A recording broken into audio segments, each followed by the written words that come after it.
Hello students, Dhanbad maths academy में आपका स्वागत है। तो जैसा कि हमने डिस्कस किया था कि केमिस्ट्री के माइनर पेपर के लिए हम अपना सिलेबस को स्टार्ट करने वाले हैं। आपको बताया गया था कि वीबीओ और पीबीएमक्यू दोनों का जो सिलेबस है वो 98% सेम है। तो हम इनऑर्गेनिक केमिस्ट्री से अपनी शुरुआत करने वाले हैं। ठीक है, एटॉमिक मॉडल से हम स्टार्ट करते हैं क्योंकि हमें पढ़ना बोर्स मॉडल है, बट हम जो है फोकस करेंगे कि हम बेसिक्स थोड़ा जान लें, उसके बाद हम आगे की चीज़ें को पढ़ेंगे। ठीक है, एटॉमिक मॉडल में जे थॉमसन के मॉडल।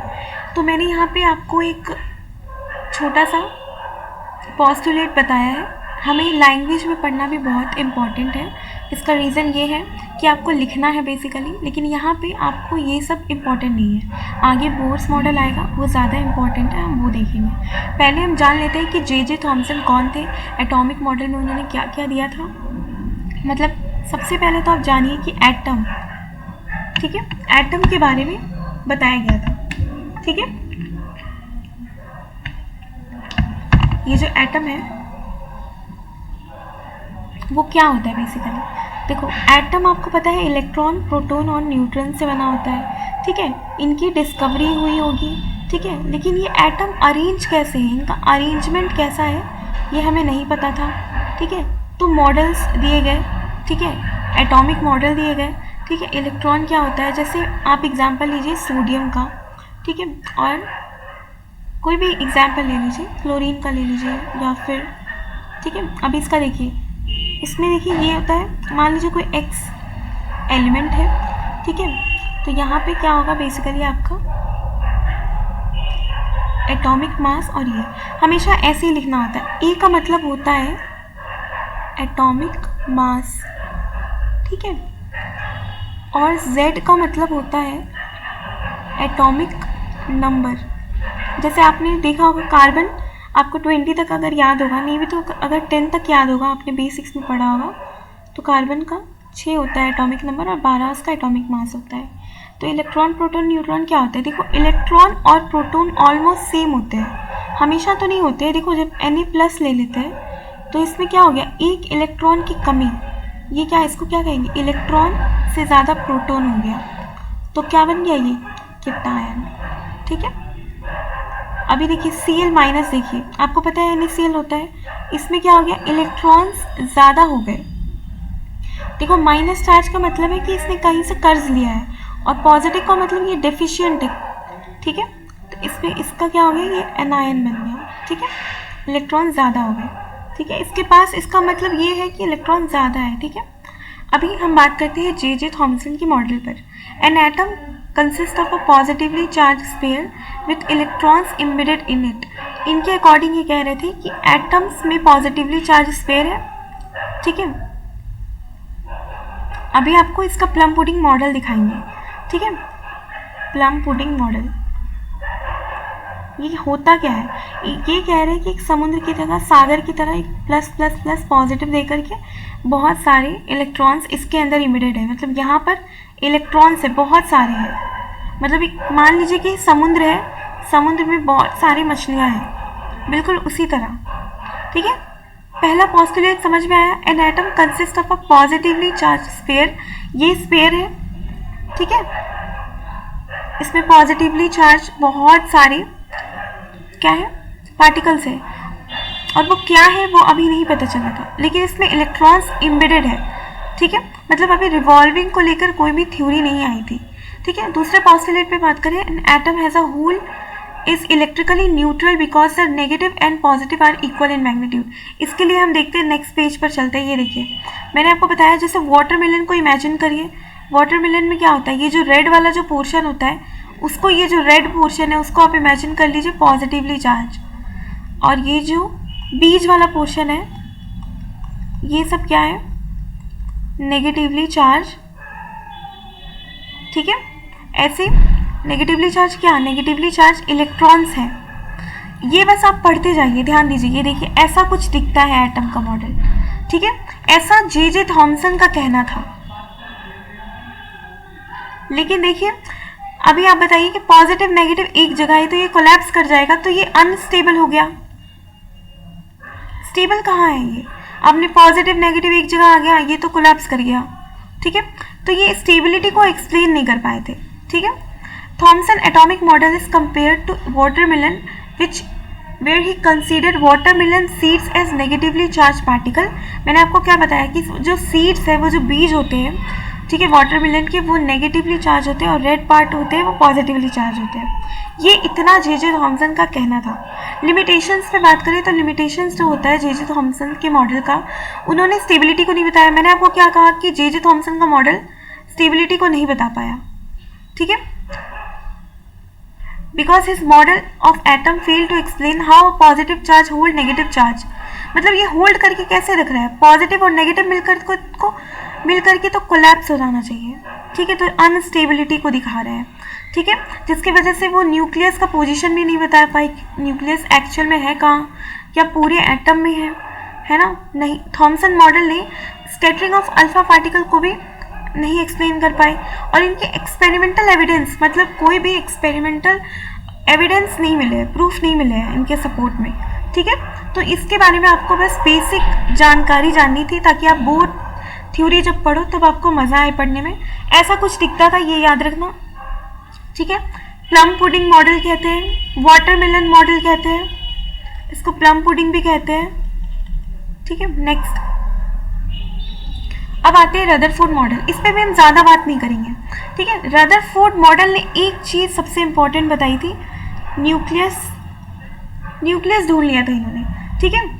लेकिन इनका एक ड्रॉबैक ये था ना बच्चों, कि ये स्टेबिलिटी को नहीं बता पाए थे।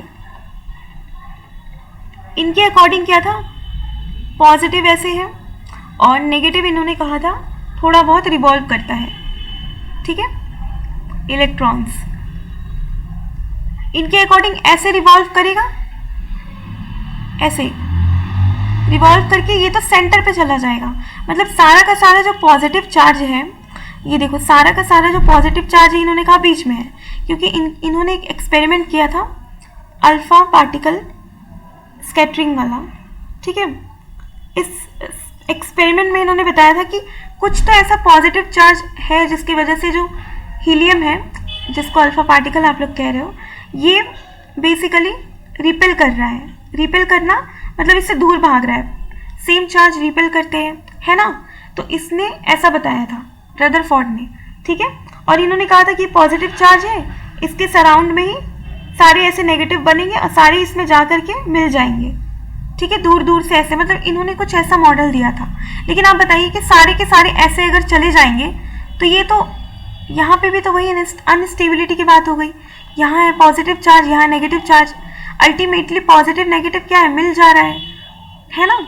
तो यहाँ पे भी ये बता नहीं पाए थे। लेकिन इन्होंने एक चीज़ बहुत अच्छी बताई थी, और वो ये बताई थी, आप देखिए कि ये देखिए कि इलेक्ट्रॉन है, ये क्या है, प्रोटॉन है। तो इलेक्ट्रॉन और प्रोटॉन के बीच में एक फोर्स लग रहा है, इन्होंने ये बताया था। और ये कौन सा फोर्स है, दो चार्ज के बीच में, दो अपोजिट चार्ज के बीच में लगता है, दैट इज इलेक्ट्रोस्टैटिक फोर्स, ठीक है।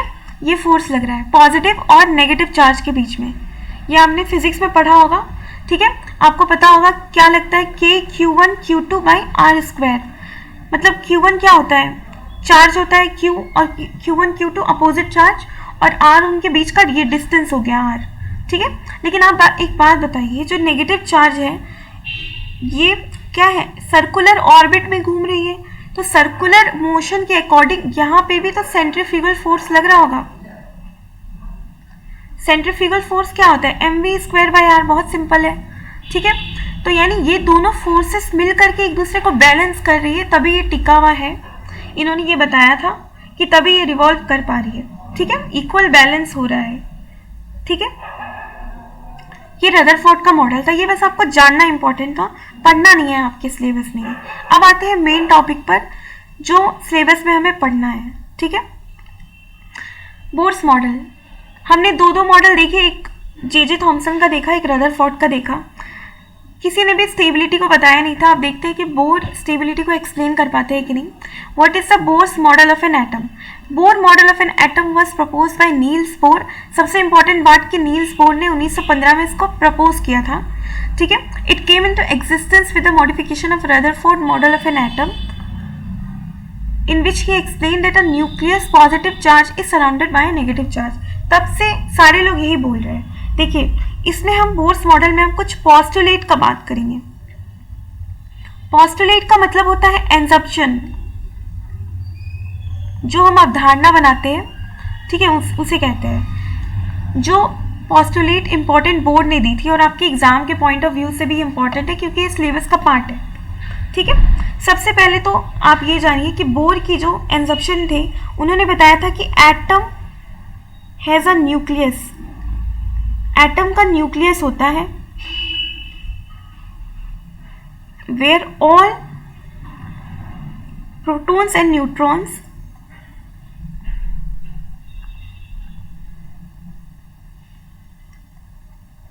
Are present. ऐसा कुछ देखिए, ये है एटम, ये एटम का न्यूक्लियस होता है, इसमें प्रोटॉन और न्यूट्रॉन्स प्रेजेंट होते हैं। मतलब इस न्यूक्लियस के अंदर दो चीज़ें हैं, ठीक है, ध्यान से देखिए। ये क्या है? न्यूक्लियस। इस न्यूक्लियस के अंदर क्या है? प्रोटॉन प्लस न्यूट्रॉन, ठीक है। अभी मैं आपको बताया था कि ये एक्स क्या है, मान लीजिए कोई भी एलिमेंट है, सोडियम, ठीक है, कैल्शियम, कोई भी एलिमेंट है, तो ये मैंने आपको क्या बताया था? ए फॉर एटॉमिक मास और जेड फॉर एटॉमिक नंबर, ठीक है। अगर आपको बोला जाए कि atomic number number of neutrons कैसे कैलकुलेट करना है, तो हमेशा याद रखिएगा atomic mass is equals to number of neutrons plus number of protons, ठीक है। तो यहां से आपका नंबर ऑफ न्यूट्रॉन्स निकल जाएगा और ये एटॉमिक नंबर है, जेड क्या है? Atomic number. एटॉमिक नंबर किसके इक्वल होता है? नंबर ऑफ प्रोटॉन के, पी के। तो आपको एटॉमिक मास पता होता है, एटॉमिक नंबर भी पता होता है और नंबर ऑफ न्यूट्रॉन्स आप कैलकुलेट कर लेते हैं। तो देखिए, किसी भी एटम के अंदर, ये है एटम आपका, किसी भी एटम के अंदर जो पॉजिटिव चार्ज है, ठीक है, वो क्या है? प्रोटॉन और ये न्यूट्रॉन, ये दो चीज़ें इसके अंदर पाई जाती है, ठीक है। नेक्स्ट पोस्टुलेट में इन्होंने इसी में बताया था size of nucleus very small. अब कितना स्मॉल है ये देखते हैं, ठीक है। साइज ऑफ जो एटम है उससे कंपेयर करते हैं। साइज ऑफ एटम, देखिए साइज ऑफ एटम होता है 10⁻⁻10 मीटर, जिसको बोलते हैं एंगस्ट्रॉम, 1 एंगस्ट्रॉम, ठीक है। साइज ऑफ न्यूक्लियस कितना होता है? 10⁻⁻15 मीटर। अब आप देखिए, -15 बड़ा है कि -10? ऑफकोर्स -10, क्योंकि ये नेगेटिव में है, तो नेगेटिव में जो नंबर छोटा होता है वो उसकी वैल्यू बड़ी होती है, ठीक है। तो ये 1 एंगस्ट्रॉम, तो यानी एटम का साइज बड़ा है और न्यूक्लियस उससे कितना? 1,00,000 गुना छोटा है।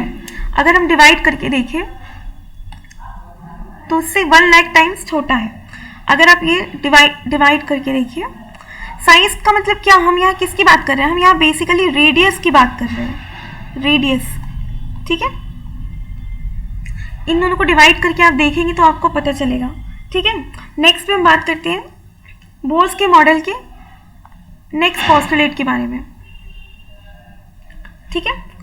दूसरा पोस्टुलेट है जो हम पढ़ेंगे, नेगेटिवली चार्ज्ड इलेक्ट्रॉन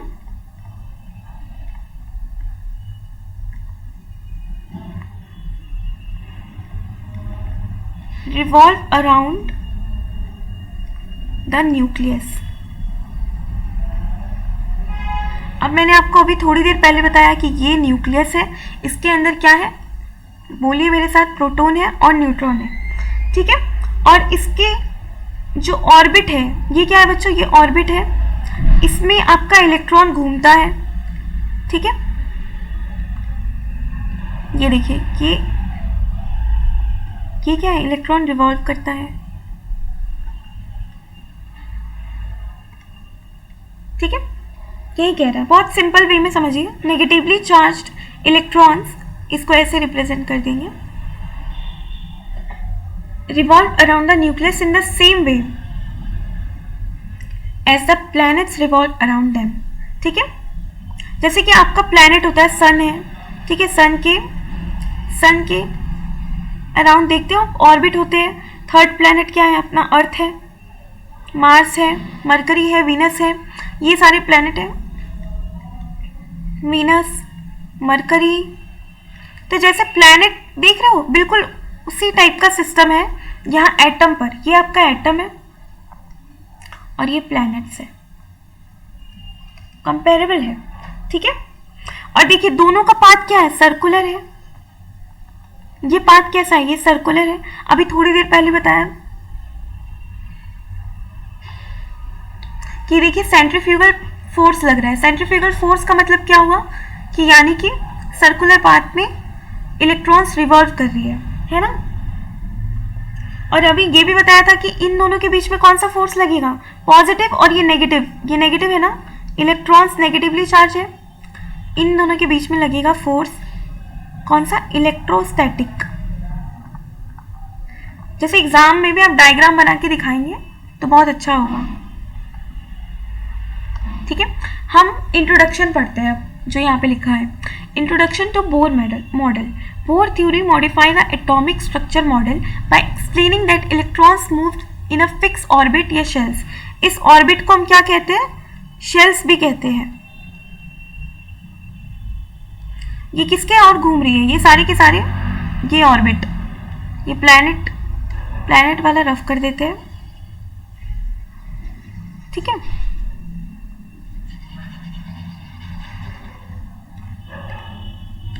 यहाँ आप समझिए कि इसको शेल्स भी बोलते हैं, इसको ऑर्बिट भी बोलते हैं। ठीक है, उन्होंने बताया था कि सारे के सारे इलेक्ट्रॉन्स कहाँ, शेल्स में घूम रहे हैं। He also explained that each orbit or shell has a fixed energy. Rutherford explained the nucleus of an atom and Bohr modified that model into electrons and their energy levels. अब ये इतना difficult सा language है, इसको simplify करके समझने की कोशिश करते हैं। ठीक है, पहले आप यहाँ लिख लीजिए कि इन दोनों के बीच में कौन सा फोर्स लग रहा है, electrostatic force between nucleus and electron is equals to, ये देखो ये बाहर की तरफ है तो इसमें कौन सी फोर्स लग रही है, सेंट्रीफ्यूगल, सेंट्रीपिटल नहीं, सेंट्रीपिटल अंदर की तरफ लगती है, is equal to centrifugal force on electron. ठीक है, ये दूसरा पोस्टुलेट हो गया। अभी इस वाले चीज को हम एक्सप्लेन करेंगे। ये वाली चीज हमने क्यों यहाँ पे लिखी है कि Rutherford explain the nucleus of an atom and bore modified that model into electrons and their energy levels. ठीक है, यहाँ पे पढ़ते हैं हम। Bohr's model consist of a small nucleus positively charge surrounded by negatively electrons moving around the nucleus in orbit. Bohr found that electrons located away from the nucleus has more energy and the electrons which is closer to nucleus has less energy. इसको भी explain करते हैं। सबसे पहले तो मैं आपको बता दूं कि ये जो आपका एटम है, ठीक है, सबसे इम्पॉर्टेंट बात ये है कि एनर्जी, एटम की जो एनर्जी होती है ना, वो ऑर्बिट की होती है, इलेक्ट्रॉन्स की नहीं होती है। सबसे इम्पॉर्टेंट बात कि एनर्जी किसकी होती है, एनर्जी होती है ऑर्बिट या फिर शेल। ठीक है, इलेक्ट्रॉन की नहीं होती है, ये ध्यान रखेंगे। इलेक्ट्रॉन की एनर्जी क्यों नहीं होती है, इलेक्ट्रॉन सिर्फ उस हायर से लोअर टू हायर ऑर्बिट में क्या करता है, जंप करता है, या तो इधर से नीचे जाएगा लोअर ऑर्बिट में या तो ऊपर जाएगा। ठीक है, तो यानी जिस ऑर्बिट पे जाएगा उस ऑर्बिट की एनर्जी है इसके पास। ठीक है, एक्चुअल में इसके पास कोई एनर्जी नहीं है, उस ऑर्बिट की एनर्जी है, वो ऑर्बिट की एनर्जीज पढ़ना है। ठीक है, इसमें एक्चुअली होता क्या है,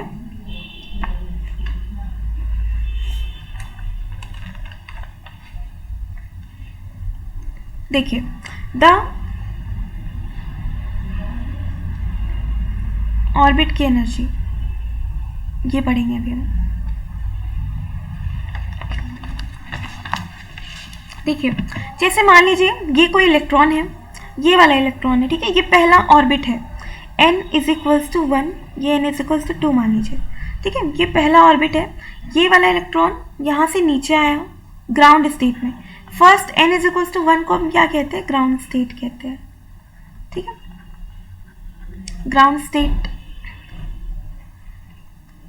ठीक है, यहाँ पे लिख देते हैं हम n is equals to 1 is equals to ground state, ठीक है। और ये आप हायर लेवल रख लीजिए, 2, 3, 4 कुछ भी ले सकते हैं आप, ठीक है। और ये ग्राउंड स्टेट का, देखिए एक्चुअली क्या होता है जब इलेक्ट्रॉन, ये मैं आपको रेड से ही बना के दिखाती हूँ ताकि आपको इमेजिन कर पाओ, ये आपका इलेक्ट्रॉन है, यहाँ पे इलेक्ट्रॉन है, ठीक है। अब देखिए जब आपका इलेक्ट्रॉन नीचे आ रहा है, मतलब हायर लेवल से, ये देखिए ये वाला इलेक्ट्रॉन को देख रहे हैं, बस इसके पाथ को यहाँ पे इमेजिन करिए, हायर लेवल से ये लोअर लेवल पर आ रहा है, ठीक है। और इस वाले पाथ को इमेजिन करिए, ये lower level to higher level जा रही है, ठीक है। तो जब ये हायर लेवल टू लोअर पे जाती है तो ये कुछ एनर्जी को इमिट करती है, क्या करती है, एमिट करती है। और जब इसको ऊपर जाना होता है तो इसको क्या लगती है, एनर्जी लगती है, यानी कि एनर्जी को एब्जॉर्ब करती है, या गेन बोल दीजिए, है ना, ठीक है। तो यहाँ पर आपने सुना होगा स्पेक्ट्रम बनता है, ऐसे स्पेक्ट्रल लाइंस बनते हैं, है ना, ऐसे ऐसे ऐसे कुछ लाइंस आपने, ये स्पेक्ट्रल लाइंस क्या होते हैं, बेसिकली जब कोई electron higher level to lower level पे जा रहा है, ग्राउंड स्टेट पे जा रहा है, हायर एनर्जी लेवल से लोअर ग्राउंड स्टेट पे जा रहा है, तो वो इलेक्ट्रॉन एनर्जी को इमिट कर रहा है रेडिएशन के फॉर्म में, है ना, एनर्जी लूज होती है यहाँ पे, ठीक है। तो यहाँ पे किस तरह का स्पेक्ट्रम बनने के चांसेस है, ये जो होता है ना, ये लाइंस होता है, इसी को बोलते हैं स्पेक्ट्रल लाइंस, ठीक है। तो आपको पढ़ना नहीं है इतना डीप में, बट स्टिल आपको ये जानना इंपॉर्टेंट है, क्योंकि स्पेक्ट्रल लाइंस क्यों फॉर्म हो रही है और कैसे फॉर्म हो रही है, और इलेक्ट्रॉन्स कैसे मूव कर रहे हैं, एक एनर्जी लेवल से दूसरे एनर्जी लेवल कैसे जा रहे हैं, ठीक है। तो ये एनर्जी इसने इमिट करा, तो एनर्जी जब इमिट करता है तो वहाँ पे कौन सा स्पेक्ट्रम बनेगा, इमिशन स्पेक्ट्रम। और एनर्जी जब लूज कर रहा है, यानी एनर्जी जब गेन कर रहा है, अभी आप देखोगे जब भी आप ऐसे सरफेस पे जाते हो, ऐसे पहाड़ों वाले पे, तो यहाँ पे जब आपको गाड़ी को अपने ऊपर चढ़ाना होता है तो आपको एनर्जी लगती है, एनर्जी आपको लगानी पड़ती है, तो आप एब्जॉर्ब करोगे एनर्जी।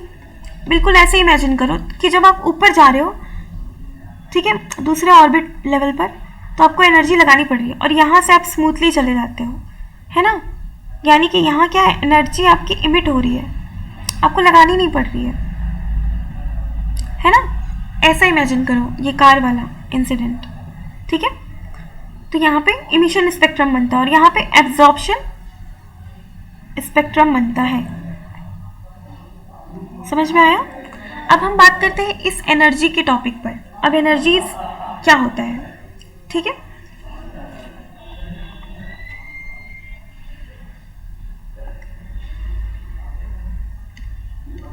अब आप देखिए, पहले तो ये लिख लीजिए कि the emission or absorption of energy in the form of photon। Photon क्या होता है, पैकेट ऑफ एनर्जी, ठीक है, that can only occur when electron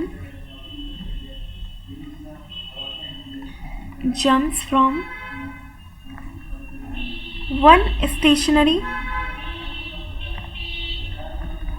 state to another. Emission और एब्जॉर्प्शन कब होगा, समझ में आ गया? पीछे वाली स्लाइड में देखिए इमिशन कब हो रहा है, जब हायर लेवल से लोअर पे जा रही है, ग्राउंड पे जा रही है, और जब लोअर लेवल यानी ग्राउंड स्टेट से वो हायर लेवल पे जा रही है तो एब्जॉर्प्शन हो रहा है। ठीक है, यही कहना चाह रहा है कि इमिशन और एब्जॉर्प्शन होगा एनर्जी का, वो फोटोन के फॉर्म में होगा, क्योंकि फोटोन क्या है, पैकेट ऑफ एनर्जी है। ठीक है, कोई भी रेडिएशन एक्सप्रेस कैसे करेगी अपने आप को, फोटोन के फॉर्म में, क्योंकि ये क्या है, packet of energy, and can only occur when electron jumps from one stationary state to another. ठीक है, स्टेशनरी स्टेट का मतलब क्या होता है ये भी जान लीजिए। देखिए स्टेशनरी स्टेट या स्टेशनरी ऑर्बिट, ठीक है, ये सब बोर्स के पोस्टुलेट है, ये थर्ड पोस्टुलेट और ये हम आते हैं फोर्थ पोस्टुलेट पर। देखिए, the orbit in which electrons can revolve, ऐसे ऑर्बिट में जिसमें इलेक्ट्रॉन्स रिवॉल्व कर सकते हैं उसको हम क्या कहते हैं, स्टेशनरी ऑर्बिट। क्योंकि क्या होता है ना, बिकॉज इन दिस, मैंने आपको क्या बताया अभी थोड़ी देर पहले एक्सप्लेन करना था मुझे, because in this orbits, in orbits या शेल्स, आप शेल्स भी लिख सकते हैं, जो इलेक्ट्रॉन्स की एनर्जी होती है वो हमेशा कांस्टेंट होती है, क्योंकि इलेक्ट्रॉन की बेसिकली एनर्जी ही नहीं है, एनर्जी किसकी है, शेल की है, इलेक्ट्रॉन वहां पहुंच रहा है तो उसकी एनर्जी हो जा रही है। ठीक है, नेक्स्ट पोस्टुलेट पे बात करते हैं, फिफ्थ, कि जितने भी each stationery orbit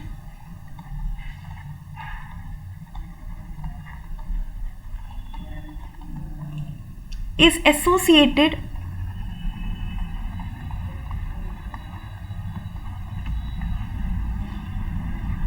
with definite यानी फिक्स्ड अमाउंट ऑफ एनर्जी। ये बहुत इंपॉर्टेंट है, ठीक है, समझना।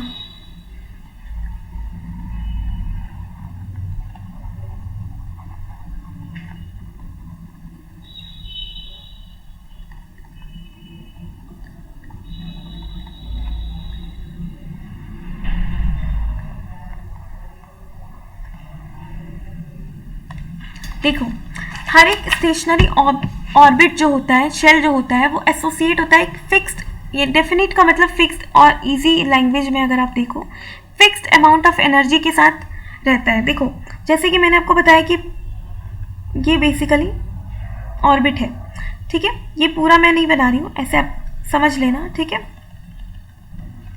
ये क्या है, n इज इक्वल्स टू 1, ये क्या है, n is equals to 2, n is equals to 3, ये सब क्या है, n क्या है, n जो है आपका नंबर है, इनको प्रोवाइड किया गया है। जैसे ये पहला शेल को हम k कहें, फिर l, फिर m, और फिर एक और शेल है उसको हम क्या कहेंगे, n। तो k l m n मतलब ये जो शेल्स है ये कितने इलेक्ट्रॉन्स को ऑक्युपाई कर सकती है। देखो k 2 इलेक्ट्रॉन्स को रख सकती है, l 8 इलेक्ट्रॉन्स को रख सकती है ना। तो बिल्कुल ऐसे आपको समझना है कि हर एक स्टेशनरी ऑर्बिट का यहाँ पे एनर्जी है, अगर उसमें इलेक्ट्रॉन प्रेजेंट है, मान लो इसकी एनर्जी 1 है, चलो एग्जाम्पल समझो कि मान लो इस वाले ऑर्बिट की एनर्जी 1 है, ठीक है, ये जो फर्स्ट वाली ऑर्बिट है इसकी एनर्जी मान लो 1 है, तो इलेक्ट्रॉन्स की एनर्जी क्या होगी, 1। ठीक है, अब मान लो इसकी एनर्जी है आपकी 5, तो इलेक्ट्रॉन्स की एनर्जी क्या होगी, 5। ये k शेल है, ये l शेल है। ठीक है, समझ में आ रहा है। तो एनर्जी इलेक्ट्रॉन की नहीं है, इलेक्ट्रॉन जिस सेल में जा रहा है उसकी एनर्जी है। एक बार और समझो, ये देखो मैंने आपको अभी थोड़ी देर पहले क्या बोला, ये न्यूक्लियस है, ये k शेल है, ये l है, ये m है। ठीक है, मान लो इसकी एनर्जी है 5, इसकी एनर्जी है 3 और इसकी एनर्जी है 2। ये बस मैं आपको समझाने के लिए बोल रही हूँ। और ये रहा आपका इलेक्ट्रॉन, ठीक है, ये है आपका इलेक्ट्रॉन। ठीक है, मान लो कि ये इलेक्ट्रॉन यहाँ से यहाँ जाता है, पहले तो मुझे ये बताओ कि इलेक्ट्रॉन जंप करके जा रहा है तो इमिट करेगा वो फोटोन को कि या फिर एब्जॉर्ब करेगा? तो मैंने आपको बताया था जब वो जंप करके हायर में जा रहा है, ठीक है, अभी थोड़ी देर पहले बताया, जंप करके जब वो हायर में जा रहा है तो उसको एनर्जी एब्जॉर्ब करनी पड़ेगी, ठीक है, ऊपर की तरफ जा रहा है सरफेस पर, ठीक है। तो जब इलेक्ट्रॉन यहाँ पर था तो इसकी एनर्जी कितनी थी 2, और अब जब इलेक्ट्रॉन यहाँ पहुँच गया तो इसकी एनर्जी कितनी हो गई 5। यानी कि इलेक्ट्रॉन की अपनी कोई एनर्जी नहीं है, ऑर्बिट की एनर्जी है, जिस ऑर्बिट में वो जा रहा है, जिस शेल में वो जा रहा है वो उसकी एनर्जी बन जा रही है, ठीक है। ये सबसे इंपॉर्टेंट पोस्टुलेट है बोर मॉडल का, ठीक है, वेरी इंपॉर्टेंट, ये मिस नहीं होना चाहिए आपसे, ठीक है। ये आपको कंसेप्ट बताने के लिए मैंने बताया है, ठीक है। नेक्स्ट अब बात करते हैं एनर्जीज के बारे में। अब एनर्जीज पे आ ही गए तो हम एनर्जीज के बारे में बात करेंगे। बेसिकली मैंने आपको क्या बताया, बोर्स के मॉडल के बारे में एनर्जीज को एक्सप्लेन करना है, ठीक है। तो एनर्जीज को एक्सप्लेन करने से पहले मैं आपको कुछ और एक्सप्लेन करना चाहती हूँ।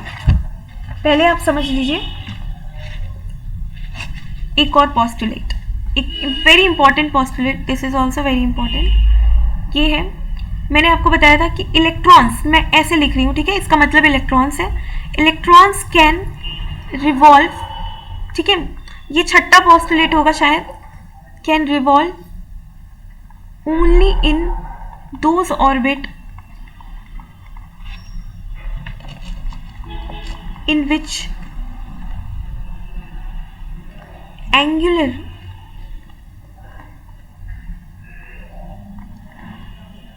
momentum, जिसको हम क्या कहते हैं, MVR of electron is integral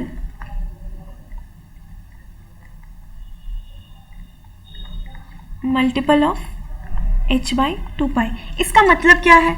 देखो, इसका मतलब है इलेक्ट्रॉन उसी ऑर्बिट में रिवॉल्व करेगा जिस ऑर्बिट में जहां एंगुलर मोमेंटम जो है वो h/2π के इक्वल है। देखो, MVR should be equals to NH/2π। n का मतलब मैंने आपको बताया है, n 1 2 3 हो सकता है, जिस भी ऑर्बिट नंबर में है वो, ठीक है। m का मास ऑफ इलेक्ट्रॉन, ठीक है। v का मतलब वेलोसिटी ऑफ इलेक्ट्रॉन, ठीक है। और h का मतलब होता है प्लैंक्स कांस्टेंट, ठीक है। पाई तो आप लोग जानते ही हो, है ना। तो देखो, अब जो बोर ने क्या किया, बोर ने ये थ्योरी दे करके बोर फेमस हुआ। ये थ्योरी इतनी इंपॉर्टेंट थी कि बोर ये थ्योरी से फेमस हो गया। बेसिकली बोर ने इसको थ्योरी दिया था बस, लेकिन इसको एक्सपेरिमेंटली प्रूफ किसने किया था? डी ब्रॉगली ने किया था, ठीक है। तो इसको आप जानेंगे, बोर ने ये सोच करके एक थ्योरी दिया जिसमें इसने पूरी चीज़ बताई, और इसके थ्रू ना बहुत चीज़ सामने आई। इसके थ्रू हम वेलोसिटी बता सकते थे, रेडियस बता सकते थे, है ना। अब बात करते हैं कि फॉर्मूलेस के बारे में। देखिए, जब उन्होंने ये थ्योरी दी, एक ये वाली, ठीक है, और एक मैंने क्या बताया था, KQ1 Q2 बाय R²। तो यहाँ पे Q1 और Q2 कौन है? दो इलेक्ट्रॉन्स है और प्रोटॉन है, ZeE। Z का मतलब बच्चों क्या है? Z का मतलब मैंने आपको बताया था एटॉमिक नंबर है। K क्या है बच्चों? K कांस्टेंट है। कैसा वाला कांस्टेंट है ये? K का मतलब होता है 9 × 10⁹ ये सब आपने फिजिक्स में पढ़ा होगा, ठीक है, और बाय R², ठीक है। ये क्या है? Electrostatic force. अभी हमने थोड़ी देर पहले पढ़ा कि इलेक्ट्रोस्टैटिक फोर्स किसके इक्वल है? सेंट्रीफ्यूगल फोर्स के, सेंट्रीफ्यूगल फोर्स के। मैं आपको डायग्राम बता के फिर से बना के दिखा रही हूँ। ये देखिए, ये इलेक्ट्रॉन्स है, इन दोनों के बीच में कौन सा फोर्स लग रहा है? इलेक्ट्रोस्टैटिक, ठीक है। और इलेक्ट्रॉन्स को बाहर की तरफ कौन सा फोर्स बैलेंस कर रही है? सेंट्रीफ्यूगल फोर्स, ठीक है। ये दोनों इक्वल होता है। अब ये दोनों डेटा से हमें क्या क्या मालूम चलता है, वो फॉर्मूलाज आप देख लीजिए। फॉर्मूला, ठीक है। पहले तो हमको वेलोसिटी मिल जाएगी nth ऑर्बिट की, n कुछ भी हो सकता है, n इज इक्वल टू 1 2 3, ठीक है, कुछ भी हो सकता है। तो वेलोसिटी क्या होगी 2.18 into 10⁻6 z by n। z मैंने आपको बता दिया है एटॉमिक नंबर है, n पता है 1 2 3 कुछ भी हो सकता है, ठीक है, मीटर पर सेकेंड। यानी देखिए यहां से देखिए वेलोसिटी डायरेक्टली प्रोपोर्शनल है किसके, z के, और n के इनवर्सली प्रोपोर्शनल है। इनवर्सली और डायरेक्टली क्या होता है कि देखिए जब सामने सामने हो तो उसको हम क्या कहते हैं डायरेक्टली, और जब 1 बाई जैसे कुछ भी n हो गया, 1 बाई a हो गया, 1 बाई b हो गया, तो कुछ भी होता है ना 1 के इसमें होता है, 1 नीचे होता है, 1 के नीचे होता है जब, तब हम इसको क्या कहते हैं, तब हम इसको कहते हैं कि वो इनवर्सली प्रोपोर्शनल है। मतलब देखो जब n बढ़ेगा तो वेलोसिटी कम होगा, ठीक है, जब n कम होगा तो वेलोसिटी ज़्यादा होगा, है ना, ऐसे। लेकिन जब इसको रिलेट करना होगा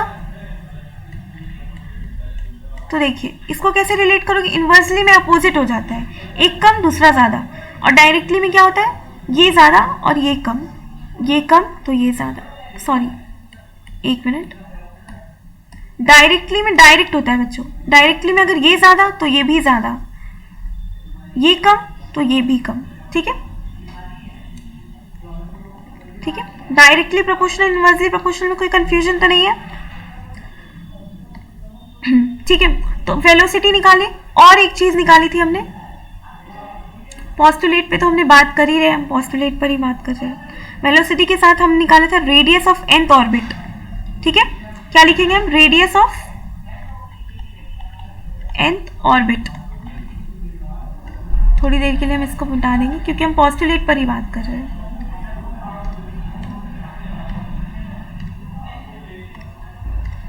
तो रेडियस का फॉर्मूला देखिए 0.529 into n square by z angstrom. ये एंगस्ट्रॉम क्या होता है, ये यूनिट है, मतलब जो बहुत छोटे पार्टिकल्स होते हैं ना, बहुत एकदम नैनो में होते हैं, जो नैनो सुना है ना, नैनो चिप होता है, ये नैनो क्या होता है, देखो 1 नैनोमीटर क्या होता है इज इक्वल टू 10⁻⁹ मीटर होता है। उसी तरह 1 एंगस्ट्रॉम होता है, जैसे आपने नैनो का नाम सुना होगा, नैनो चिप्स है, बहुत जगह यूज़ होता है बहुत सारी चीज़ों में, है ना, उसी तरह एंगस्ट्रॉम होता है, इसका मतलब होता है 10⁻⁻10 मीटर, तो ये एंगस्ट्रॉम में है, ठीक है। आप यहाँ पे गुना 10 का पावर -10 करोगे। अब रेडियस की भी क्या होती है, वैसे ही बात होती है n स्क्वायर जेड। अब मुझे बताइए कि z जब इंक्रीज होगा, एटॉमिक नंबर, z क्या है फिर से बता रही हूँ, एटॉमिक नंबर है ना, और n क्या है 1 2 3, बहुत सिंपल है, आप इसे कैलकुलेट कर सकते हो, ठीक है। ये पोस्टुलेट में जब आप पेपर में लिखोगे तो ये सब एग्जामिनर आपको नंबर इसी चीज़ के देंगे, ठीक है, कि आपको पोस्टुलेट में बोर के थ्योरी से कौन कौन से फॉर्मूलेज बन पाए, कौन कौन से कंक्लूजन निकले, तो ये कंक्लूजन निकला है, एक nth ऑर्बिट का रेडियस निकला और एक nth ऑर्बिट का velocity of nth orbit, nth मतलब कोई भी ऑर्बिट आप ले सकते हो, ठीक है। अगर यहाँ पे 1 लेंगे तो यहाँ 1 लिखेंगे, अगर दूसरी ऑर्बिट है तो 2 लिखेंगे, ठीक है। नेक्स्ट, ठीक है, देखिए मैंने आपको इनवर्सली प्रोपोर्शनल अभी बताया था कि z अगर ज़्यादा है, एटॉमिक नंबर ज़्यादा है तो रेडियस कम, मान लो रेडियस ज़्यादा है, ठीक है, तो रेडियस ज़्यादा है तो क्या होगा, एटॉमिक नंबर कम, ठीक है, बिल्कुल सिंप्लीफाइड है। सेम अगर हम यहाँ बात करते हैं कि मान लो n बहुत ज़्यादा है, ठीक है, n बहुत ज़्यादा है, n क्या होता है 1 2 3, तो रेडियस ज़्यादा होगी, रेडियस बहुत कम है तो ये भी बहुत कम होगी, मतलब डायरेक्टली में जो ये होगा वो ये होगा, इनवर्सली में जो ये होगा इसका जस्ट अपोजिट होगा, बस इतना ध्यान रखो, ठीक है। ऑल्दो इतना डीप नहीं आएगा, आपको पढ़ के जाना होगा थोड़ा सा। सिमिलरली टाइम पीरियड का भी फॉर्मूला है। अच्छा, टाइम पीरियड आपको पता है, टाइम पीरियड क्या होता है, टाइम पीरियड हो गया ऐसे नॉर्मली आपने ये फॉर्मूला बचपन में पढ़ा होगा, speed is equal to distance by time, है ना। तो देखो यही से हम टाइम निकाल सकते हैं, time is equal to distance. अब मेरे को बताओ कि ये जो बाय स्पीड, अब मेरे को बताओ कि ये जो इलेक्ट्रॉन्स हैं जो यहाँ पे घूम रही है, ये सर्कुलर ऑर्बिट पे घूम रही है, तो डिस्टेंस अगर निकालना होगा तो ये पूरा सर्कमफेरेंस निकालेंगे हम सर्कल का। तो हम यहाँ क्या लिखेंगे, सर्कमफेरेंस ऑफ सर्कल, जिसका फॉर्मूला क्या होता है, 2 पाई आर होता है। तो देखो हम 2 पाई आर लिख दिए, डिस्टेंस की जगह पर ये लिख दिया, आर ऑफ nth ऑर्बिट, याद रहे, ठीक है। अभी हम जनरल केस की बात कर रहे हैं जिसमें हम एक भी ऑर्बिट का कुछ लेके देखे नहीं है, ठीक है। और हम यहाँ क्या लिखेंगे, वेलोसिटी ऑफ nth ऑर्बिट, ठीक है। v क्या, वेलोसिटी, हमें वेलोसिटी का तो अभी हमने थोड़ी देर पहले पढ़ा था। तो टाइम पीरियड किसके प्रोपोर्शनल आ जाएगा, n क्यूब। अभी आप निकाल के देखना एक बार, यहाँ पे आप ये वाली पूरी चीज लिखोगे। अच्छा चलो निकाल के देख ही लेते हैं। 2 पाई को आप रहने दीजिए, हम यहाँ पे प्रोपोर्शनलिटी लिख रहे हैं, ठीक है। अभी हमने r के लिए क्या पढ़ा, n स्क्वायर बाय z, और वेलोसिटी के लिए क्या है, वेलोसिटी के लिए देखिए z बाय n है, z बाय n, ठीक है। अब आप निकाल के देखिए n square by z into n by z, तो क्या हो जाएगा, n cube by z square. ये देखिए ये आ गया, ये भी आप अपनी कॉपी में लिख कर आओगे, ठीक है। 3 चीज पता चली, टाइम पीरियड और रेडियस और वेलोसिटी, ठीक है। तो ये सारे पोस्टुलेट थे बोर के, और भी है कुछ। अब हम बात करते हैं एनर्जी पर, वेरी इंपॉर्टेंट, एनर्जी, ठीक है। एनर्जी वाले टॉपिक किस में आती है, एप्लीकेशंस ऑफ बोर्स मॉडल, ठीक है। देखो एनर्जी के बारे में बात करें तो 2 तरह की एनर्जी होती है, हम पहले से पढ़ते आ रहे हैं, हमने थोड़ा बहुत तो जानते हैं। काइनेटिक एनर्जी होती है, एक पोटेंशियल एनर्जी होती है ना। जो काइनेटिक एनर्जी होती है उसका formula half k z e square by r, ठीक है, minus k z e square by r, ठीक है। ये फॉर्मूला है, ठीक है, ये सब क्या है, फॉर्मूला।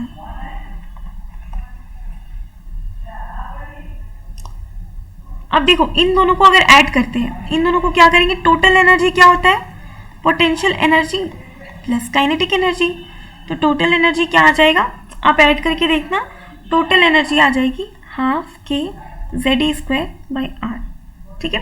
अच्छा ये माइनस है, देखो काइनेटिक एनर्जी पॉजिटिव होती है, ऐसे भी काइनेटिक एनर्जी हमेशा पॉजिटिव होती है, kinetic energy can never be negative, ठीक है। लेकिन पोटेंशियल एनर्जी नेगेटिव है, टोटल एनर्जी भी आपकी नेगेटिव आई है, ठीक है। तो देखो नेगेटिव का मतलब यहाँ क्या है, नेगेटिव डिनोट्स अट्रैक्शन, इसका मतलब है कि न्यूक्लियस से इलेक्ट्रॉन अट्रैक्टेड है, बॉन्डेड है। Attraction of electron, attraction of electrons with nucleus, इसका मतलब ये है, ठीक है। अब हम बात करते हैं, अब यहां से पहले तो आप देख लीजिए कि टोटल एनर्जी काइनेटिक एनर्जी से कैसे रिलेटेड है। क्या हम काइनेटिक एनर्जी को ऐसे लिख सकते हैं, अगर देखा जाए तो दोनों की वैल्यू सेम है, देखिए ये भी सेम है, ये भी सेम है, लेकिन यहाँ पे बस माइनस है ना, टोटल एनर्जी में क्या है, बस माइनस है, तो हमने ये लिख दिया, माइनस और माइनस मिल करके टोटल एनर्जी का माइनस, और ये एक्स्ट्रा माइनस मिल करके क्या हो जाएगा, प्लस हो जाएगा। फिर बात करते हैं पोटेंशियल एनर्जी की। पोटेंशियल एनर्जी देखिए 2 गुना है, ये हाफ है total energy, potential energy is 2 times of total energy. इसको डिवाइड करके देखिए, इसको और इसको डिवाइड करके देखिएगा टोटल एनर्जी को, है ना। अब हम बात करते हैं कि पोटेंशियल एनर्जी और काइनेटिक एनर्जी, देखिए साइन का फर्क है, ठीक है, साइन का फर्क है और 2 गुना है ना, ऐसे, ठीक है। ये हमने रिलेशन बना लिया। अच्छा एक बात बताइए कि ये जो टोटल एनर्जी है nth ऑर्बिट की, वो क्या होगी, अगर हमको nth ऑर्बिट की टोटल एनर्जी लिखनी होगी तो वो कैसे लिखेंगे हम, तो ये भी फॉर्मूला है, ठीक है, फॉर्मूला है इसलिए इसको कोई प्रूफ करने की जरूरत नहीं है, हमें बस पढ़ना है और याद रखना है चीज़ों को। Z²/n², ठीक है, ये जूल में देख रहे हो आप, एनर्जी का रिलेशन देख रहे हो, energy is directly proportional to Z², inversely proportional to n², यानी कि अगर Z इंक्रीज होगा E भी इंक्रीज होगा, है ना, मतलब जैसे जैसे Z इंक्रीज होगा E भी इंक्रीज होगा, E घटेगा Z घटेगा, जबकि इसका अपोजिट होगा N के केस में। N के केस में क्या होगा, N के केस में E इंक्रीज होता है तो N डिक्रीज होता है, N इंक्रीज होता है तो E डिक्रीज होता है ना, इनवर्सली। ये तो समझ में आ गया होगा, ठीक है। अब हम सबसे मेन फॉर्मूले पे जाते हैं, मेन फॉर्मूला, ठीक है, very important, E of nth यानी एनर्जी ऑफ nth ऑर्बिट। अब इलेक्ट्रॉन वोल्ट वाली एनर्जी लिखते हैं, जो शायद आपने सुना भी होगा 12th में, 13.6 इंटू Z²/n² इलेक्ट्रॉन वोल्ट, ठीक है। अब हम काइनेटिक एनर्जी की बात कर लें, तो मैंने आपको बताया काइनेटिक एनर्जी कभी भी नेगेटिव नहीं होती है, Z²/n², ठीक है, लेकिन पोटेंशियल एनर्जी नेगेटिव होती है क्योंकि ये अट्रैक्शन रिपल्सन सब चीज़ को शो कर रही होती है, और इस केस में इलेक्ट्रॉन्स के केस में ये क्या शो कर रही है, अट्रैक्शन, है ना, Z²/n² इलेक्ट्रॉन वोल्ट, ये सब इलेक्ट्रॉन वोल्ट में, ठीक है। अब मुझे, अब जो ये हमने पढ़ा था, अब ये समझते हैं, इतनी सारी चीज़ें हम जान गए, ठीक है, ये वाली लाइन समझ नहीं आई थी कुछ हमें, है ना।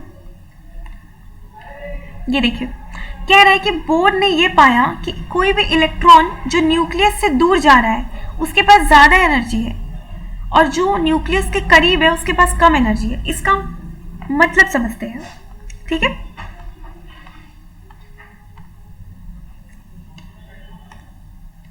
देखिए, मैंने आपको क्या बताया था, पहले तो ये जान लीजिए काइनेटिक एनर्जी क्या होता है, ½mv², यानी काइनेटिक एनर्जी किसके प्रोपोर्शनल है, मैंने बहुत इंपॉर्टेंट तरीके से बताया था प्रोपोर्शनलिटी क्या होता है, डायरेक्टली प्रोपोर्शनल है, यानी अगर वेलोसिटी बढ़ेगी तो काइनेटिक एनर्जी भी बढ़ेगी, है ना।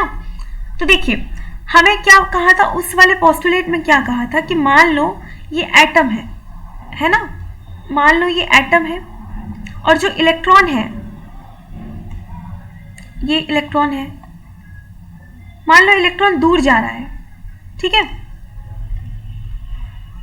ठीक है, तो दूर जा रहा है तो इसकी डिस्टेंस क्या हो रही है, बढ़ रही है, तो r बढ़ रही है, यानी डिस्टेंस इंक्रीजेस, ठीक है। इफ अवे फ्रॉम न्यूक्लियस, हम इसकी बात कर रहे हैं, न्यूक्लियस से जब इलेक्ट्रॉन दूर जा रहा है, ठीक है, इलेक्ट्रॉन दूर जा रहा है तो क्या हो रहा है, देखो रेडियस इंक्रीज हो रही है ना। और मैंने वेलोसिटी का फॉर्मूला आपको बताया था nth ऑर्बिट में किसके प्रोपोर्शनल होता है, Z/n के, है ना। तो मेरे को बताइए यहाँ पे इसको क्या कहते हैं, पहला शेल, इसको दूसरा शेल, इसको तीसरा, तो क्या n बढ़ रहा है, on distance increases n increases, देखो तीसरा शेल में पहुंच गई, इलेक्ट्रॉन तीसरे शेल में पहुंच गई, तो यानी n जब बढ़ रहा है तो देखिए n बढ़ेगा तो इनवर्सली प्रोपोर्शनल है, तो वेलोसिटी डिक्रीज हो जाएगी, और जब वेलोसिटी डिक्रीज होगी, ठीक है, जब वेलोसिटी डिक्रीज होगी, ये देखिए, जब वेलोसिटी डिक्रीज होगी तो क्या काइनेटिक एनर्जी कम होगी, तो ओवरऑल काइनेटिक एनर्जी डिक्रीजेस, ठीक है। जब इलेक्ट्रॉन दूर जाता है, न्यूक्लियस से दूर जाता है, तो काइनेटिक एनर्जी घटती है, इसका रीजन क्या है, वेलोसिटी घटती है। वेलोसिटी क्यों घट रही है, क्योंकि n बढ़ रहा है, ठीक है। नेक्स्ट पे हम बात करते हैं, अब पोटेंशियल एनर्जी की बात करते हैं, ठीक है। पोटेंशियल एनर्जी क्या होता है, पोटेंशियल एनर्जी का फॉर्मूला आपको अगर याद हो, अभी 2 मिनट पहले पढ़ा है हमने, ठीक है, -kZe²/r। अब देख रहे हो, potential energy is inversely proportional to -1/r। देखिए माइनस है, माइनस का मतलब समझ रहे हो कि उल्टा हो जाना, अपोजिट, हमेशा याद रखना। ऐसे जब भी इनवर्स के केस में माइनस आता है ना, तो वो डायरेक्टली हो जाता है, डायरेक्टली, ऐसे हो जाएगा, इसका रिलेशन ऐसा हो जाएगा। जब माइनस हो तब, हमेशा नहीं होता, माइनस होगा तभी होगा। ठीक है, तो देखिए मैंने क्या बोला कि डिस्टेंस अवे जा रही है, मतलब डिस्टेंस बढ़ रहा है। तो देखिए डिस्टेंस बढ़ रहा है तो आर बढ़ रहा है, आर बढ़ रहा है तो पोटेंशियल एनर्जी बढ़ रहा है, यानी पोटेंशियल एनर्जी इंक्रीजेस। जब इलेक्ट्रॉन दूर जाती है तो पोटेंशियल एनर्जी बढ़ता है, काइनेटिक एनर्जी बढ़ता है, लेकिन पोटेंशियल एनर्जी थोड़ा ज़्यादा बढ़ जाता है। आप देखो पोटेंशियल एनर्जी का मैग्नीट्यूड देखो, मैग्नीट्यूड देखो, इसका मतलब तो अट्रैक्शन है ना बच्चों। ये मैग्नीट्यूड देखो, पोटेंशियल एनर्जी ज़्यादा है, ठीक है, तो टोटल एनर्जी क्या होगी? अभी मुझे बताओ टोटल एनर्जी क्या होगी? ओवरऑल इंक्रीज करेगी। कैसे इंक्रीज करेगी? क्योंकि देखो पोटेंशियल एनर्जी थोड़ा डोमिनेट कर रहा है काइनेटिक एनर्जी से मैग्नीट्यूड वाइज। और ऐसे भी अगर आप बात करो तो potential energy force of attraction के इनवर्सली प्रोपोर्शनल है। देखो जैसे कि मैंने आपको यहाँ पे बताया, इतना ज़्यादा डीप समझने की जरूरत नहीं है आपको, बस काम की चीज़ें इतनी है, ठीक है। तो ये टोटल एनर्जी इंक्रीज कब हो रही है? Electrons move away from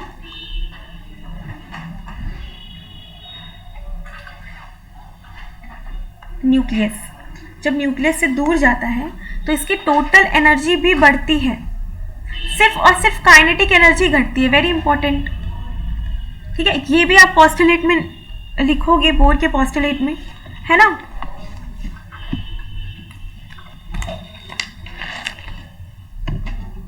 next पे बात करते हैं। बोर्ड ने एक चीज और बताई थी, बोर के मॉडल से हमने एक चीज और कहा था कि बोर का जितना भी ऑर्बिट उन्होंने बनाया था, बोर्स ऑर्बिट, उन्हें हाइड्रोजन एटम और हाइड्रोजन लाइक एटम्स, अब इसका मतलब क्या है बताती हूँ, के लिए वैलिड है। देखो इसका मतलब क्या है, मतलब जितना भी z इज इक्वल्स टू 1, मतलब एटॉमिक नंबर 1 वाले के लिए वैलिड है। और जो हाइड्रोजन लाइक एटम्स है, स्पीसीज है, जैसे कि देखो Na+10 कर लो, कैल्शियम 2+, अभी देखो मैं बता रही हूँ आपको कि कौन सा इसमें से हाइड्रोजन लाइक है।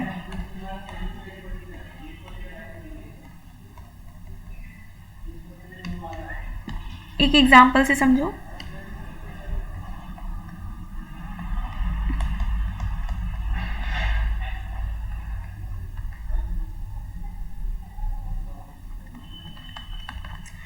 ठीक है, देखो ये सब हाइड्रोजन लाइक नहीं है। पूछो क्यों?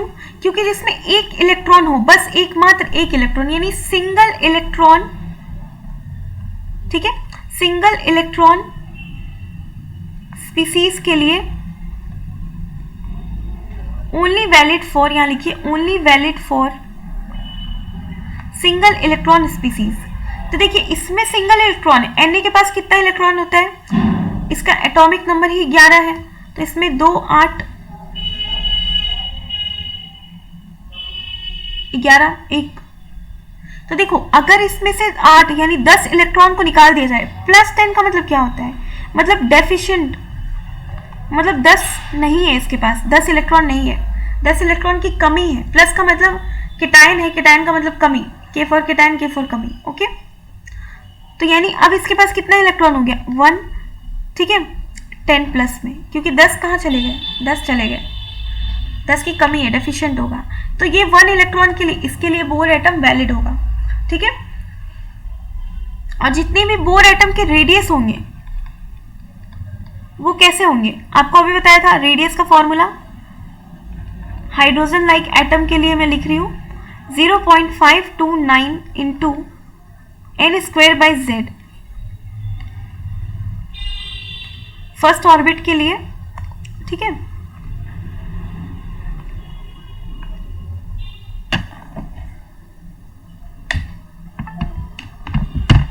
फर्स्ट ऑर्बिट के लिए 0.529 इंटू 1 का स्क्वायर बाय 1। हाइड्रोजन का एटॉमिक नंबर भी 1 होता है पहले ऑर्बिट के लिए। ये देखो nth ऑर्बिट तो हमने फर्स्ट ऑर्बिट के लिए चूज करा, तो यानी कि 0.529 एंगस्ट्रॉम आ जाएगा, ठीक है। समझ में आ गया? ये भी एक पोस्टुलेट है। ये कितने नंबर पोस्टुलेट हो जाएगा ये आप देख लेंगे एक बार, ठीक है। ये सब आपके नोट्स में होना चाहिए, वेरी इंपॉर्टेंट। एनर्जी का कॉन्सेप्ट है जो बोर्ड ने दिया था।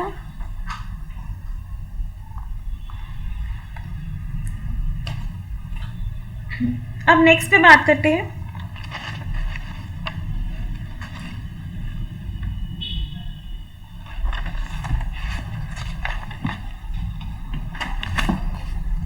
मैंने आपको अभी थोड़ी देर पहले बताया था ये हायर ऑर्बिट है और ये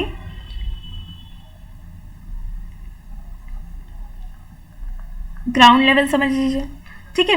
मैंने आपको बताया था कि कोई भी इलेक्ट्रॉन ट्रांजिशन करता है जब नीचे से ऊपर जाता है, ऊपर जाने के लिए इसको क्या लग रही है, एनर्जी लग रही है।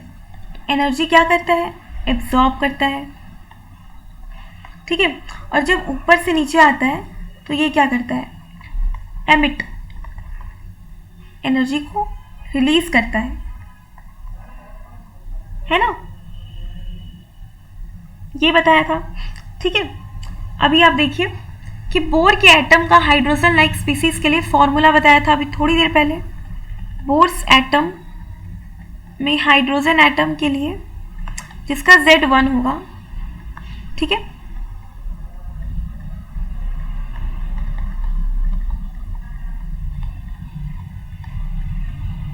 ये था, है ना। अब यहाँ Z क्या हो, 1 कर देंगे आप लोग, ठीक है। देखिए मान लीजिए n इज इक्वल्स टू 1, ठीक है, मतलब पहले ऑर्बिट पर है। n हमें नहीं पता पहले ऑर्बिट पर है, ठीक है।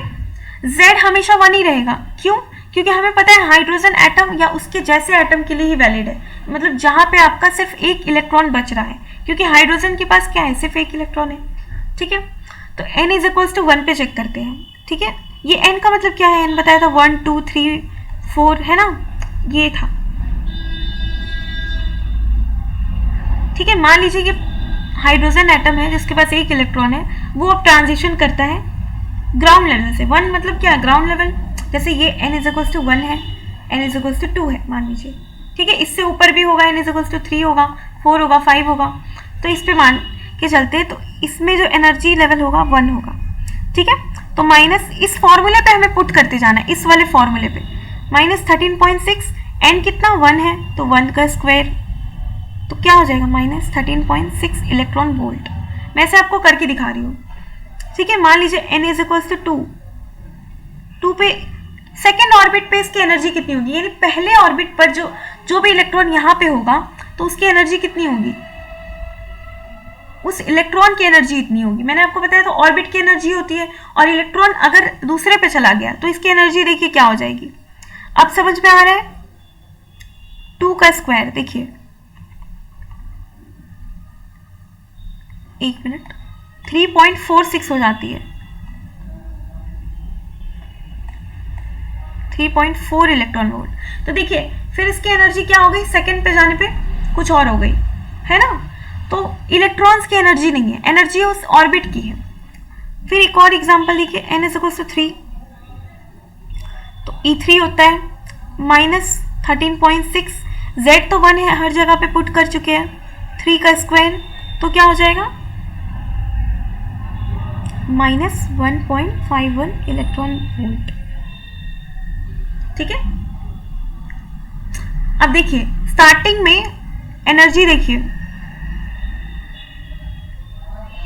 स्टार्टिंग की एनर्जी देखिए और अभी की एनर्जी देखिए, तो एनर्जी ओवरऑल बढ़ रही है ना, क्योंकि n इंक्रीज हो रहा है। ये देखिए n इंक्रीज हो रहा है, नेगेटिव में है ना, देखो ये नेगेटिव में -13 है, -13 बहुत ज़्यादा कम होता है और -1 उससे बड़ा होता है, ठीक है। तो -1.51 बड़ा है ना। तो जैसे जैसे n इज इक्वल टू 3 पे पहुंच रहे हैं तो माइनस में ये कम होते जा रहा है, इसका मतलब ये इंक्रीज होते जा रहा है, तो इसका मतलब एनर्जी क्या हो रही है, बढ़ती जा रही है ना। इधर देखिए n इज इक्वल टू 4, देखिए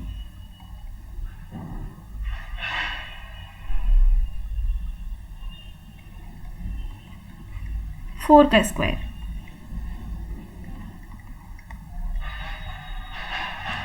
मेरे को एक बात बताइए, जब मैंने अभी आपको बोला कि एनर्जी जो इलेक्ट्रॉन्स हैं वो यहाँ से यहाँ जाएगी, तो मैंने बताया था फोटोन, या तो वो फोटोन एब्जॉर्ब करेगी या तो एमिट करेगी, तो उसको चाहिए होगा यहाँ से यहाँ जाने के लिए भी एनर्जी लगानी पड़ेगी उसको, है ना, ऊपर जाने के लिए। तो एनर्जी आएगी कहाँ से? ये जो ऑर्बिट है इस पे जो प्रेजेंट एनर्जी है और इस पे जो प्रेजेंट एनर्जी है, इनका डिफरेंस से आएगी। देखो इनका डिफरेंस से आएगी आपकी एनर्जी, जो इसको 10.2 इलेक्ट्रॉन वोल्ट है ना। अब इनके डिफरेंस से आएगी जो नेक्स्ट वाले ऑर्बिट में जाने के लिए लगेगी, है ना। सिमिलरली ऐसे करते जाना है, ठीक है। तो इसका मतलब क्या हो रहा है? ओवरऑल एन इंक्रीज हो रहा है, तो एनर्जी भी इंक्रीज हो रही है। अब एक चीज और प्रूफ करती हूँ। अभी मैंने क्या बोला था बच्चों? ई एंथ पर कितना है? -13.6 into z by n square. अब देख रहे हो यहाँ माइनस से, मैंने आपको क्या बताया था कि ई जब भी नेगेटिव में एन स्क्वायर हो तब आप क्या कर दोगे? उसको डायरेक्टली कर दोगे। इसका मतलब ही हो जाता है ये देखिए, ये हो गया। यानी कि जैसे जैसे एन इंक्रीज होगा, हायर ऑर्बिट पे आप जाते जाओगे तो एनर्जी भी बढ़ते जाएगी, है ना। समझ में आ गया? क्या होगा जब इलेक्ट्रॉन यहां से भाग करके इंफिनिटी पे चली गई? क्या होगा? तो इसका मतलब एनर्जी जीरो हो जाएगी। एन इंफिनिटी पर एनर्जी जीरो, यानी कि कौन सी एनर्जी गेन कर ली? मैक्सिमम वैल्यू ऑफ एनर्जी, क्योंकि पूरी की पूरी एनर्जी कैसी है? नेगेटिव में थी, अब ये जीरो पे चली गई। इसका मतलब अब देखो -1 -2 जीरो में कौन बढ़ा है? जीरो ही बढ़ा है ना। ठीक है, ये समझिए। एक फॉर्मूला और है जिसको आप लिखोगे बोर के पोस्टुलेट के अकॉर्डिंग। मैंने आपको बताया था एनर्जी चेंज N2 से N1 में जा रही है, तो आप लिखोगे 13.6 1/N1 स्क्वायर -1/N2 स्क्वायर, ठीक है, इलेक्ट्रॉन वोल्ट। ठीक है, अब हम कुछ क्वेश्चन को एक बार एक्सप्लेन कर लेते हैं।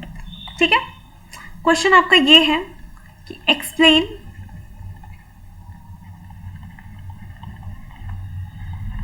बोर्स थ्योरी के को एक्सप्लेन करिए। ठीक है, तो आपको पॉइंट्स में मैं लिखा देती हूँ कुछ चीजें।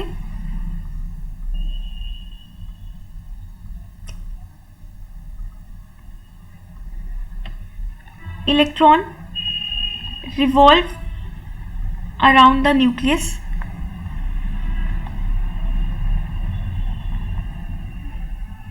in stable orbit, stationary या stable कहेंगे, stable orbits without emission of।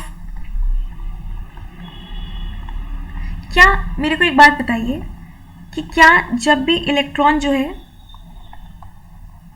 अपने इस प्लेस पर रहता है, इस वाले प्लेस पे रहता है, मान लीजिए पहली ऑर्बिट पे, यहाँ इलेक्ट्रॉन है, तो क्या इसको यहाँ घूमने के लिए, चक्कर लगाने के लिए कोई एनर्जी की आवश्यकता हो रही है? नहीं। इसकी ऑर्बिट पे जो एनर्जी है वही एनर्जी इसको मिल रही है, उसी से ये रह रहा है, यानी कोई भी एनर्जी को इसको एमिट करने की जरूरत नहीं पड़ रही है। ठीक है, ये याद रखेंगे। इलेक्ट्रॉन जब घूम रहा होता है न्यूक्लियस की तरफ, स्टेबल ऑर्बिट के चारों तरफ, तो इसको कोई भी एनर्जी को इमिट नहीं करना पड़ता है। और हर एक ऑर्बिट की, each orbit has definite energy. ये तो मैंने बहुत अच्छे से समझाया है प्रीवियस स्लाइड्स में, जिसको क्या बोलते हैं? That is called as energy level. ठीक है,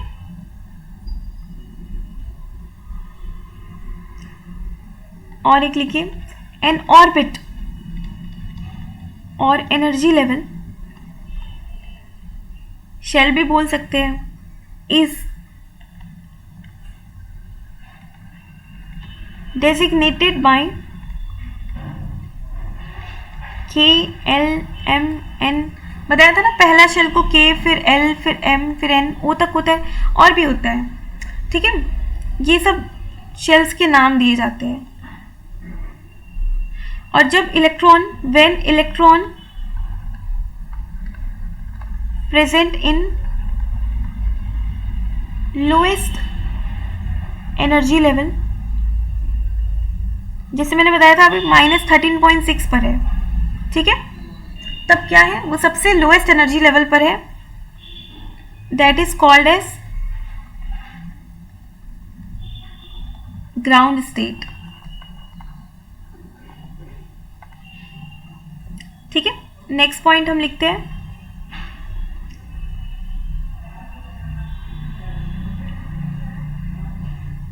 द एनर्जी एब्जॉर्ब, जो भी एनर्जी वो एब्जॉर्ब करती है, बताओ एब्जॉर्ब कब करती है और एमिट कब करती है? एमिट तब करती है जब वो हायर वाले से नीचे की तरफ आ रही है, और एब्जॉर्ब कब करती है जब नीचे से ऊपर की तरफ जा रही है। याद रखेंगे, ठीक है। n = 1 कर लो, n = 2, ये शो कर लो, n = 2, n = 1। तो ये हो गया एब्जॉर्ब का केस, मतलब इसको लग रही है एनर्जी देनी पड़ रही है, और ये देखो रिलीज हो रही है ना। ये एमिट का केस, द एनर्जी एब्जॉर्ब और emitted is equal to the difference between the energies of two energy levels E1 and E2। अभी थोड़ी देर पहले समझाया, इन दोनों की एनर्जी, इसको अगर ऊपर जाना है या नीचे आना है, इन दोनों की एनर्जी का जो डिफरेंस आएगा, जैसे 1 और 2 है, ठीक है, यहाँ कुछ भी हो सकता है, N1 N2 का, ये देखिए यहाँ मैंने आपको क्या बताया, N1 N2 कुछ भी हो सकता है, या N3 N4 हो सकता है ना, कोई भी ऑर्बिट के बीच का एनर्जी हो सकता है, ठीक है। तो ये जो एनर्जी लगती है, इन दोनों का जो डिफरेंस है, वही एनर्जी इसको लगती है यहाँ से यहाँ जाने के लिए, ये यहाँ से ऊपर जाने के लिए, ठीक है। नेक्स्ट पे अब बात करते हैं लिमिटेशंस, वेरी इंपॉर्टेंट लिमिटेशंस।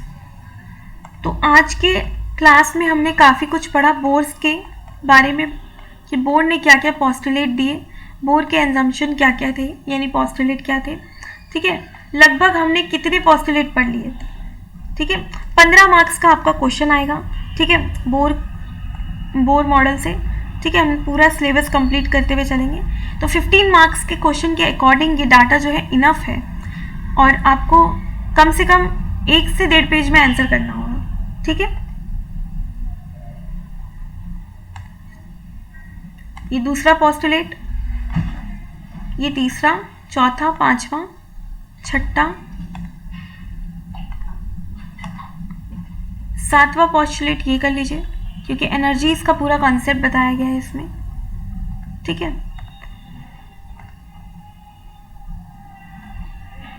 ये 8वां पोस्टुलेट,